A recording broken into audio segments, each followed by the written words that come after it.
Buenas tardes, soy Guillermo Arduino, esto es Encuentro Digital CNN. La pandemia hace mucho hincapié en el uso de máscaras, mascarillas, estas que son las mascarillas quirúrgicas o cualquier otra, pero hace mucho más hincapié sobre todo en el tema del distanciamiento físico. ¿Qué pasa ahora, por ejemplo, el 31 de octubre, Halloween, el Día de Brujas, que no solo se celebra en Estados Unidos, ahora se celebra la Noche de Brujas en otros países también, con el tema de la pandemia? Vamos a recibir al doctor Elmer Huerta para hablar del tema y más sobre el COVID-19. ¿Qué tal, doctor? Hola Guillermo, qué gusto de saludarte. Buenas tardes con todos. ¿No es medio preocupante el hecho de que no se suspenda Halloween y que además es no solo para los niños ir puerta por puerta golpeando un cambio de dulces por un susto, etcétera, sino también las fiestas que se hacen en esta época del año, ¿no?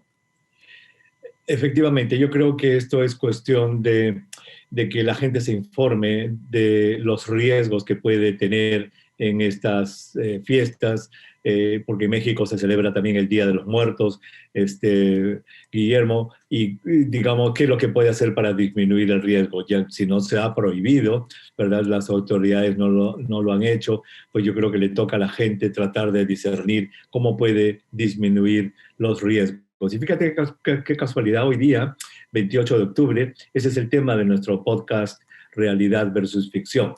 Cómo pasar las fiestas de Halloween y el Día de los Muertos de manera saludable, Guillermo. Así es que, si quieres, voy dando los tips o cómo quieres hacerlo. Claro, claro. Digamos, para que los padres y también los adultos tengan una guía de más o menos cómo actuar en este tipo de circunstancias y estar seguros, ¿no? Efectivamente.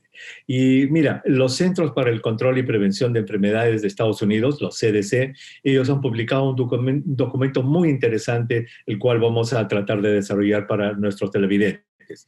Mira, en general, tanto para el día de Halloween, Guillermo, como para el Día de los Muertos, existen tres tipos de eventos, situaciones, digamos: bajo riesgo, mediano riesgo y alto riesgo de contagio para ambas fiestas. Vamos a repasar primero brevemente las de Halloween. ¿Cuáles son actividades de bajo riesgo de contagio? Obviamente, Guillermo, las que haces en tu casa con tu familia.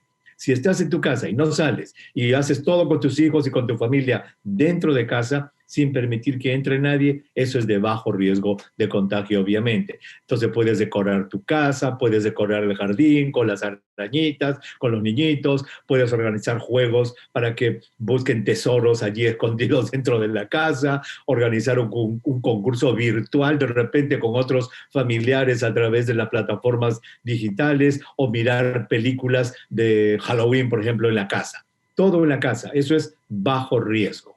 Lo que es riesgo moderado, Guillermo, incluye, por ejemplo, ya salir de la casa, ir a lugares en donde pueda haber un pequeño desfile de disfraces o ver una película de Halloween al aire libre, pero ¿sabes qué? Allí, cuando este evento al aire libre se puede convertir en mayor riesgo si la gente no está usando mascarillas y no está distanciada. Si están bien distanciados y con mascarillas, obviamente es de moderado riesgo, pero el riesgo es bajo. ¿Cuáles son los eventos de alto riesgo para el Halloween? Lo que has dicho, Guillermo, las fiestas de Halloween en la que en un ambiente cerrado hay decenas de personas y están tomando y están usando drogas o lo que sea, ya bajan las guardias y entonces allí es donde el contagio se va a hacer mucho. Y lo otro, lamentablemente, la actividad clásica, Guillermo, de ir de casa en casa tocando la puerta para recibir las golosinas, eso es de alto riesgo porque tú no sabes quién te va a saludar, quién te va a Claro. recibir, si hay virus o no. Y Eso más es allá del alto riesgo. contacto con las personas, ¿por qué no hablamos un poco de la posibilidad de que en la superficie, instantáneamente en ese momento, cuando alguien toca algo y se lo pasa a otra persona o esa persona levanta un caramelo, un chocolate que estuvo cerca de la respiración de otro? ¿Cuánto tiempo puede pasar hasta que ya no es un problema, ¿no? Vamos a hacer una situación, tocan el timbre, abrimos la puerta, ¡ay, qué lindo tu disfraz, etcétera, etcétera! Yo estoy con el canasto con los chocolates y el niño mete la mano en el canasto de los chocolates. Y se lleva una golosina y en esa casa hay gente que está infectada y en ese ambiente está infectado y el virus puede haber caído en la forma de aerosol, en la superficie, en la cajita o en la Claro. estructura de las golosinas. Entonces el niño lo va a tener. ¿Cuánto tiempo puede permanecer ese virus allí? Va a depender de lo que se llama la carga viral, del tamaño de la muestra. Si la persona, por ejemplo, infectada ha tosido o ha estornudado frente a esa caja, a la canasta, obviamente va a caer más secreción y van a haber más virus. Si solamente ha hablado y en el ambiente puede haber un aerosol, parte de ese aerosol puede haber caído sobre la cajita, puede ser también, pero obviamente la cantidad va a ser menos. Por eso, Guillermo, es que el salir con los niños de casa en casa no es una práctica que se aconseja en este Halloween. Y le decimos a los padres de familia, por favor, no lo hagan porque no saben ustedes a qué casa le van a tocar la puerta y si esas personas están infectadas o no. ¿Qué pasa si hay alguien, porque esto se lo deben plantear, ¿no? Si hay alguien que dice, ay, pero doctor, los niños son los que tienen un mínimo porcentaje de contagio, son los más protegidos de todas las generaciones. Los chicos que pueden ir al colegio y van al colegio y van a clase y están con los compañeros, ¿por qué no van a poder tocar la puerta de una casa para hacer el trick or treat? Entonces, también pueden decir, porque en realidad, si fuera un adulto, bueno, más o menos se entiende. ¿Qué le respondería?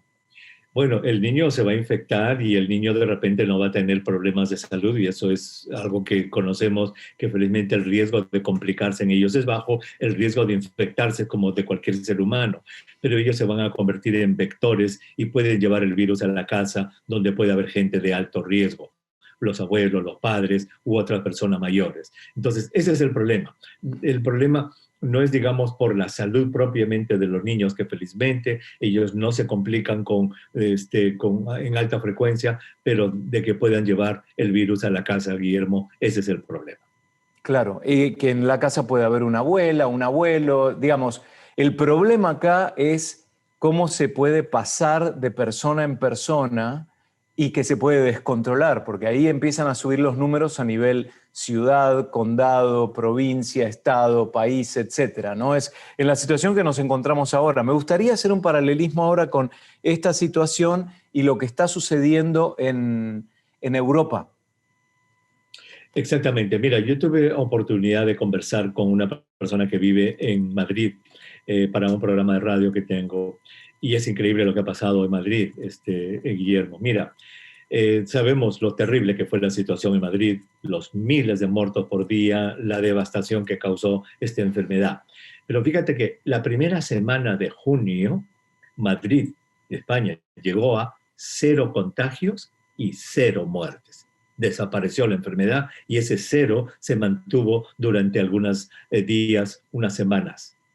¿Qué pensó la gente? Que el problema había pasado.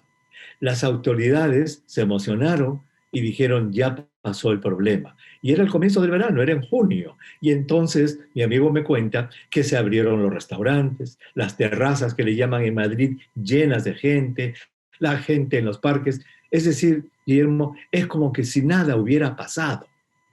Y esa explosión de gente en las calles, esas reuniones en terrazas, restaurantes, casas, la gente se visitaba y hacía cosas como si nada hubiera pasado.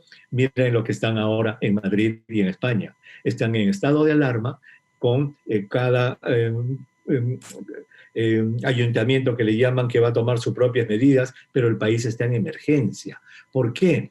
Porque no se previó de que este virus, esta pandemia, así como los seres humanos tenemos comportamientos, Guillermo, y algunos somos retraídos, otros son más alegres o lo que sea, la pandemia y el virus también tienen un comportamiento y fíjate cómo ha regresado la enfermedad a Europa. ¿Por qué? Porque no se previó de que podía regresar con tal fuerza. Entonces yo creo que esto es importante para nuestros países en América Latina que están en pleno proceso de bajada de esta primera onda. En Perú está bajando, en Argentina todavía está ahí mediano, digamos, subiendo un poco, pero esto lo van a pasar también. Y yo creo que los países en América Latina se tienen que mirar en ese espejo de Europa. ¿Y qué pasa si vamos ahora un poquito a Asia? Porque en Asia en realidad la situación está bastante bien controlada, ¿o no? Hoy día he leído, Guillermo, que en China están teniendo, las cifras no son altas, pero están teniendo las cifras más altas desde marzo. Mm. O sea que esto no ha terminado, Es un Guillermo. rebrote, sí. Y Exactamente. comparemos ahora con lo que está pasando en Argentina, que había sido tan efectivo al principio la decisión de las autoridades de mantener todo bien cerrado, la situación, etcétera, y la gente en confinamiento absoluto, que no podían salir, que la policía controlaba las líneas de ciudades, condados, etcétera, todo controlado, y resulta que ahora los números son extremadamente altos y empezaron en febrero, doctor. Así es, mira Guillermo, esto es de lo más interesante el tema que acabas de poner. Hace unas semanas yo descubrí algo que Google te da cuando pones información de los países, te da las curvas de casos nuevos y las curvas de mortalidad de todo el mundo, del país que quieras en el mundo. Y por curiosidad yo me fui a ver país por país, así en diversos lugares. Guillermo, tú sabes de que no existen dos curvas iguales. Guillermo, no existen dos curvas iguales. Para mí fue una sorpresa, porque yo pensaba curvas como que ascendían y pasaban. No, algunas se van hasta el techo y bajan. Otras, como la de Argentina, se mantienen durante meses planas y luego se elevan rápidamente. ¿Qué es lo que quiero decir con esto? Que el comportamiento de esta pandemia no solamente depende del virus, sino de las medidas sociopolíticas que se tomaron en cada país. Y lo de Argentina es un caso muy especial, cierto. Tienen la cuarentena más larga de la historia en cualquier país del mundo, larguísima. Pero recordemos algo, ¿para qué se hacen estas cuarentenas y para qué se hacen estas medidas de contención? ¿Se hacen para desaparecer al virus y para que no entre el virus? No, No, se hace para no, controlar la conducta del virus, para que no no. haya gente expuesta y que no sea una sorpresa y que afecte al sistema sanitario del país, ¿o Ese no? es el punto, Guillermo, has dado en el punto. Para eso se hacen este tipo de cosas, es para que no colapse el sistema de salud y no tengamos las terribles escenas que tuvimos en China, en Milán, en Madrid, en Nueva York, de doctores desesperados que no sabían a quién darle la única máquina que tenían de respirador. Entonces, si tú analizas las cifras de hospitalización y de cuidados intensivos en Argentina, la están pasando allí, están 60, 70%, 80, bajando. Es decir, mira, ha funcionado. Es Con cierto. una economía que no aguanta, ¿no? Exacto. También porque por ahí Estados Unidos se puede dar el lujo, Francia se puede dar el lujo, pero un país como Argentina no, digamos, las consecuencias, cuando pase la parte de la anécdota del coronavirus, las consecuencias serán terribles, ¿no? Porque evidentemente hoy se cuenta con información que antes no había. Entonces, en realidad también no se le puede castigar tan duramente a un gobierno, porque en el momento que tomaba esas decisiones había mucha menos información que hoy. Correcto. ¿Y cuál es la alternativa? Suecia, permitir que la gente muera y que la economía vaya un poco mejor para que al final ni siquiera esté bollante, sino Sí, vaya. aunque Suecia es una sociedad un poco más ordenada, ¿no? Es que ese es el También. punto, porque si no se hubiera hecho esto, de repente en Argentina las calles hubieran estado con muertos y los hospitales. Claro, como pasó al principio en Ecuador, doctor. Exacto, o como pasó en el Perú, en Iquitos y en Colombia, o sea, en todas partes. Entonces, yo creo que el caso argentino es un caso muy, muy especial que va a ser estudiado en la Escuela de Salud Pública cuando esta pandemia Sí, pase. qué lástima que ahora los números están subiendo significativamente.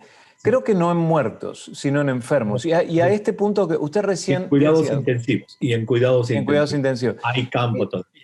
recién usted mencionó el tema de los respiradores artificiales, la respiración mecánica. Ujú. Al principio de la pandemia todo el mundo quería hasta exigirle a las empresas a que fabricaran más respiradores artificiales. Y ahora se considera que la gente se moría en un respirador, es decir, se lo mantenía con los signos vitales, pero nada más. ¿Por qué ese cambio tan importante en cuanto al approach con los respiradores? La razón, Guillermo, es porque en el camino hemos aprendido que la enfermedad respiratoria causada por este virus no es la clásica neumonía causada, por ejemplo, por la gripe que se complica por las bacterias. No es así. ¿En qué sentido? La neumonía que se causa por esta enfermedad es lo que se llama neumonía inflamatoria de la tormenta de citoquinas, en la cual el pulmón no absorbe el oxígeno que uno respira o que le das por las cánulas, y se pensaba que poniendo un tubo por dentro de la tráquea y poniendo el oxígeno de frente, la intubación y el respirador, iba a mejorar, pero no, porque en este tipo de neumonía inflamatoria no hay pasaje de oxígeno por más presión que le pongas al oxígeno con la máquina. Y lo que pasó fue que los doctores aprendieron que cuando intubaban temprano a un paciente y aumentaba, digamos, y decían, démosle más presión de oxígeno porque mira que en la sangre no llega, y le aumentaban la presión, Guillermo, y decía, hay que apretarle un poco más porque no llega, y ya los pulmones se dañaban porque la enfermedad no era una enfermedad que se podía beneficiar con el uso de un respirador artificial. El respirador artificial es maravilloso para otro tipo de neumonías, pero no para esto. Pero eso lo hemos aprendido en el camino. Al comienzo se pensó que esto iba a ser como cualquier otra neumonía. Recién nos dimos cuenta, más o menos en marzo, en abril, de que esta neumonía es inflamatoria por la tormenta de citoquinas y el ventilador puede agravar ciertos casos en vez de mejorar. Ahora, el caso del presidente Donald Trump es muy ilustrativo porque él transitó el periodo de la enfermedad desde temprano, evidentemente, porque él no debe tomar las decisiones médicas, debe ser alguien que dice, señor, usted ya lo llevamos al hospital y se acabó, y el presidente no puede decir nada. Porque además la figura que significa él, si le llegara a pasar algo al presidente del país, la inestabilidad que se podría generar, y sobre todo en esta época preeleccionaria, aún mayor. Pero lo que yo digo es, él es obeso. Seguramente debe tener un índice de glucosa alto. Probablemente su alimentación no es la ideal y probablemente no tiene gran ejercicio físico ni tampoco descansa como corresponde. Entonces, un hombre de 74, 75 años, obeso y con todas estas características, expuesto a un nivel de estrés, a los niveles que está el presidente de un país como este en una guerra política como la que vivimos hoy, es el candidato perfecto para que se le complique todo. Sin embargo, la medicina lo salvó.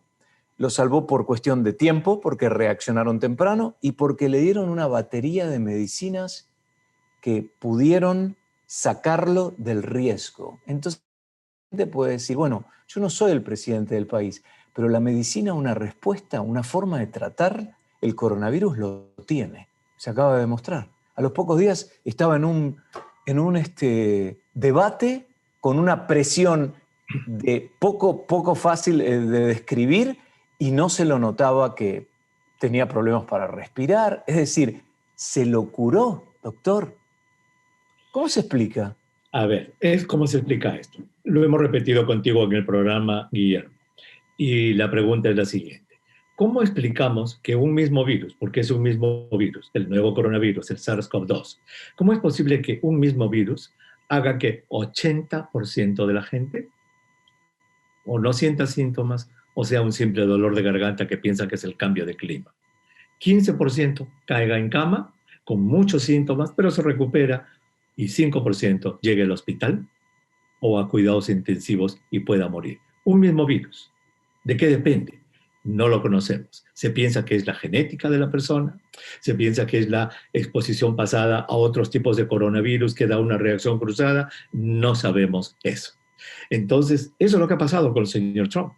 Él ha caído en el 80, un poquito para el 15. Lo único síntoma que ha tenido, de acuerdo a su médico, fue aquel día jueves en el cual tuvo la fiebre, fatiga y un poco de fiebre.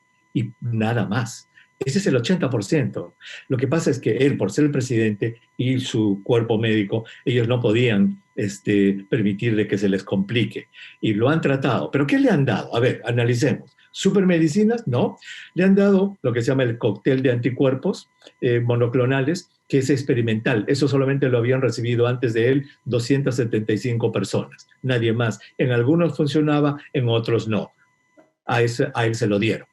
¿Qué le han dado más? El Remdesivir, que acaba de salir ya otro estudio de la OMS que dice que no salva la vida de nadie, sino lo que hace es disminuir un poco los días de internamiento en el hospital. 2, y le han dado la cortisona, la dexametasona, que disminuye la inflamación pulmonar.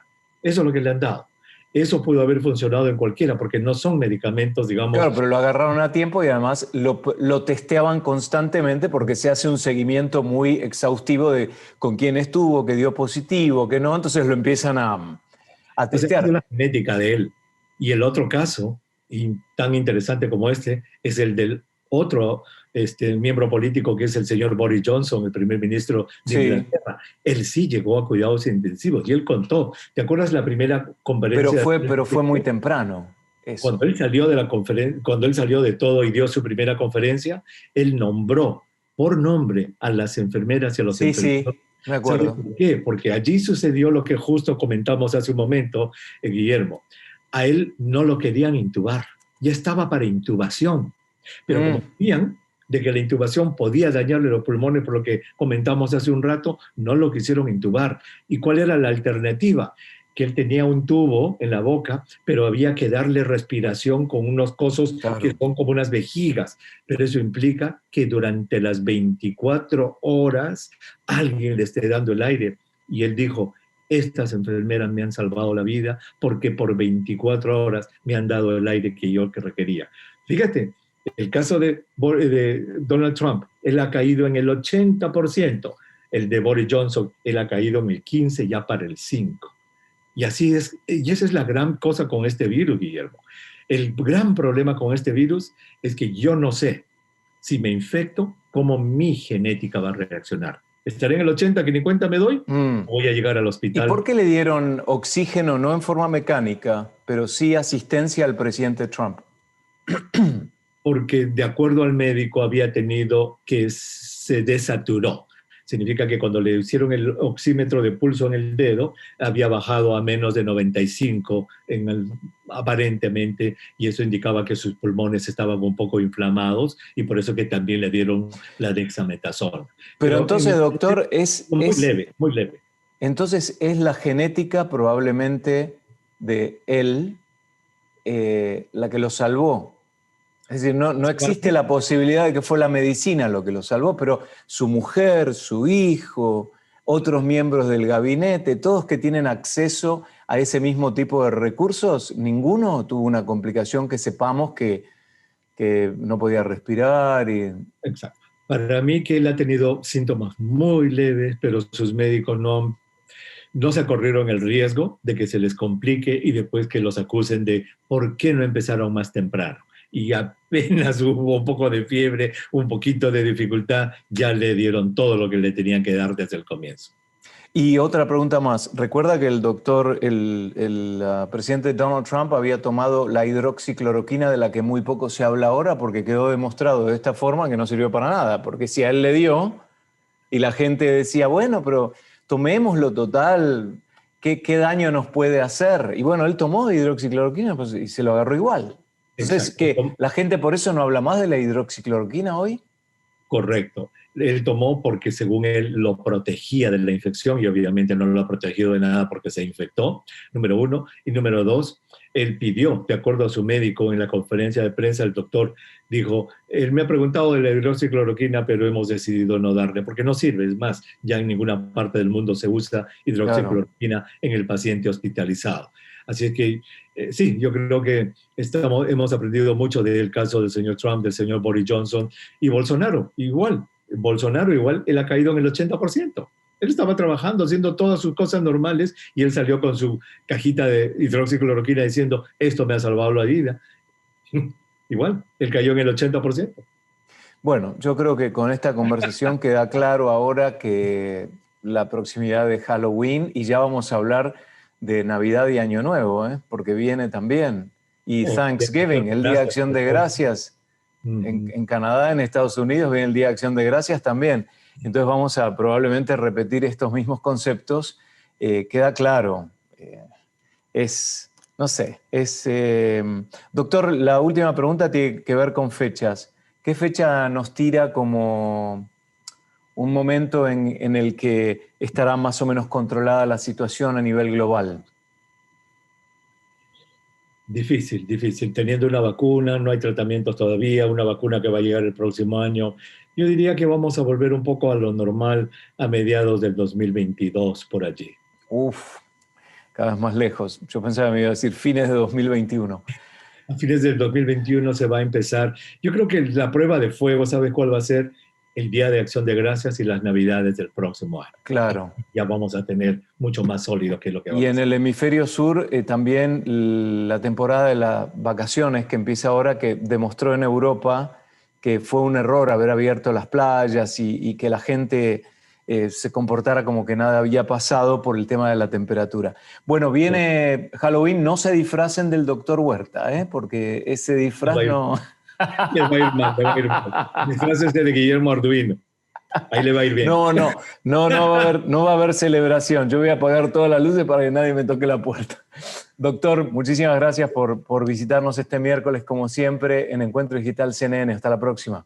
No, Guillermo, hasta la próxima. Un abrazo, gracias. Y ustedes también. Los conceptos del doctor Huerta, llévenlos constantemente. Lo pueden ver con nosotros en Encuentro Digital CNN o también en el podcast Realidad versus Ficción. Lo encuentran en cnne.com o en cualquier reproductor de podcasts. Hasta la próxima.